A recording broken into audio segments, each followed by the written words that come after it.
se on vaalipäivä ja pitää lähteä äänestämään. Joko sinä tiedät, ketä sinä aiot äänestää, pappa? Tiedätkö sinä, ketä äänestää, pappa? Ei voi äänestää ketään. Miksi? Ja minkä ihmeen takia pitää sitten lähteä äänestämään, jos et sinä kerran aio äänestää ketään? Se on meidän velvollisuutemme ja oikeutemme. Ja sellainen tapa, kun on vaalit, annetaan ääni. No, miksi sinä et voi sitten äänestää ketään, Alexander Stubb etkä Pekka Haavistoa? Kysytkin vielä. Toinen on kokoomuslainen. Ja kokoomuslaista en ole äänestänyt koskaan. Ja toinen on homo. Presidentiksi ei sovellu homo, eikä se sovi minun arvoihinikaan. Ja homoakaan en ole tietääkseni koskaan äänestänyt, enkä kyllä äänestänytkään. Älä sinä takeru tuommoisiin pieniin asioihin, pappa.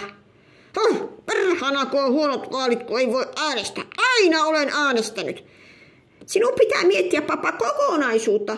Eihän presidentti enää tehe puoluepolitiikkaa niin. Ja nykyisin on ihan ok olla homo. Se ei ole enää sairaus tai rikos niin kuin ennen vanhaan. Perhana huonot vaalit, kun ei voi äänestää, ei yksinkertaisesti ketään.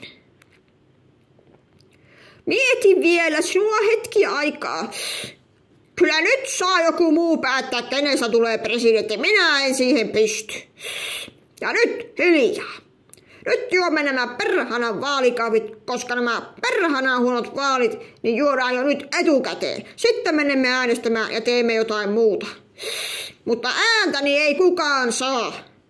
Voi kuule sinun kanssa, pappa, sinä se osaat olla hankala, niin. Minä kyllä ainakin aion äänestää. No ketä sinä äänestät?